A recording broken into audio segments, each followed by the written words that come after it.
पंचकूला नगर निगम bank घोटाले पर सियासत तेज हो गई है। जी हां, आपको बता दें, कांग्रेस ने सरकार को 1 अप्रैल तक सख्त कार्रवाई का अल्टीमेटम दे दिया है। विधायक चंद्रमोहन ने चेतावनी दी कि कार्रवाई न हुई तो धरना प्रदर्शन होगा। उन्होंने उच्च स्तरीय जांच और दोषियों से रिकवरी की मांग उठाई है। घोटाले में नेताओं और आईएएस अधिकारियों की संलिप्तता के आरोप लगे हैं। बताया जा रहा है कि नगर निगम के 56 बैंक अकाउंट पंचकूला और चंडीगढ़ में खोले गए थे।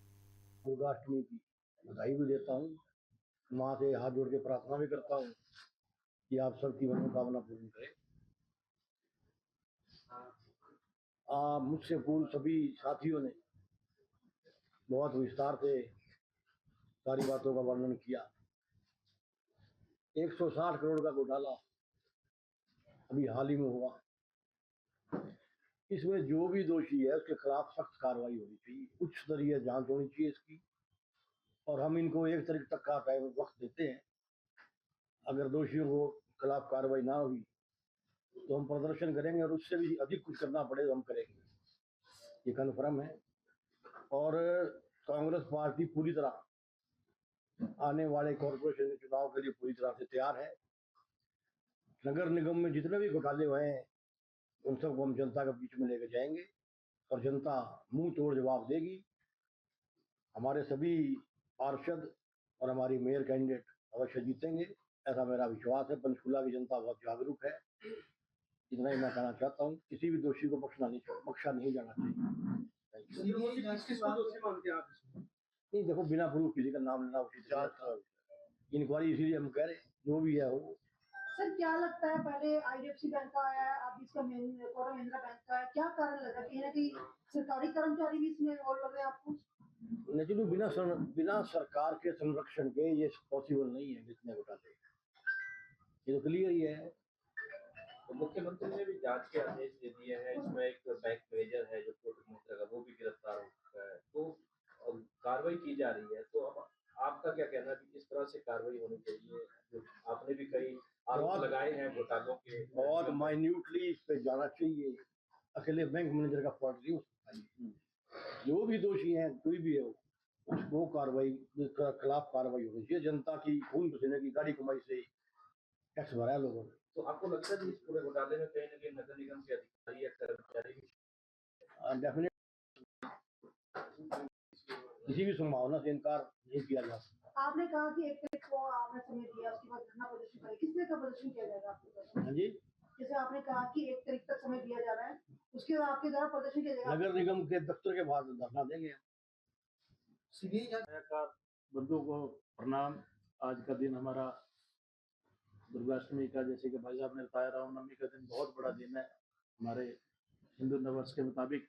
सभी को इसकी बहुत बहुत हार्दिक बधाई, शुभकामनाएं। आज इस त्योहार के मौके पे आपको परेशान तो नहीं करना चाह रहे थे, लेकिन मुद्दा ही ऐसा था कि हमारी जो भोली वाली जनता, उनको इसके लिए बताने के लिए आपके सभी को हमें यहाँ बुलाना पड़ा, सभी को निमंत्रण दिया। इस प्रेस वार्ता में आज जिस चीज़ पे मेन चीज़ हमारा, जो जिस चीज़ के लिए आपको बुलाया गया है, वो एक कल से परसों से अखबार में आप भी पढ़ रहे हैं, हम सभी लोग देख रहे हैं कि नगर निगम पंचकुला का तकरीबन 160 करोड़ के करीब जो घोटाला हुआ, उसकी एवज में आपको बुलाना मुनासिब समझा कि जिससे आपके माध्यम से लोगों तक भी आवाज़ जाए, भी लोगों की खून पसीने की जो गाड़ी कमाई, जो हम अपना house tax, property tax, garbage tax, जो नगर निगम में एक एक पैसा इकट्ठा करके अपने बच्चों का गला हम दबा के, अपने बच्चों का मान ले हम अपना पेट बांध के हम यहाँ पे जमा कराते हैं, उस पैसे का कैसे दुरुपयोग अधिकारियों के द्वारा, सरकार के द्वारा किया जा रहा है। ये घोटाला कोई छोटा घोटाला नहीं, ये तो एक इनडायरेक्ट था अब तक, अब ये डायरेक्ट हो गया। लेकिन इसके अलावा भी बहुत से ऐसे घोटाले हैं जो हमारे सामने आ रहे हैं, लेकिन उन पे कोई भी सरकार कोई भी कदम नहीं उठा रही। ये घोटाला जब भी सन 2019 से लेकर हमने इसकी जब स्टडी की, मेरा हर बार एक ही हमारा मुद्दा होता था कांग्रेस के जितने भी पार्षद हैं सबका, कि नगर निगम के पहले तो ये बताओ कि अकाउंट कितने हैं।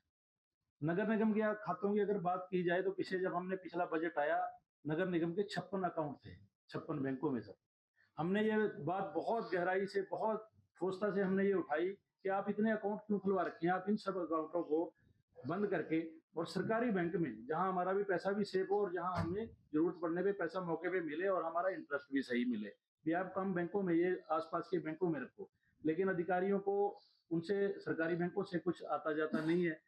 प्राइवेट बैंक वाले उनको कहीं ना कहीं उनको जो कुछ है उनके ओबलाइज करते हैं।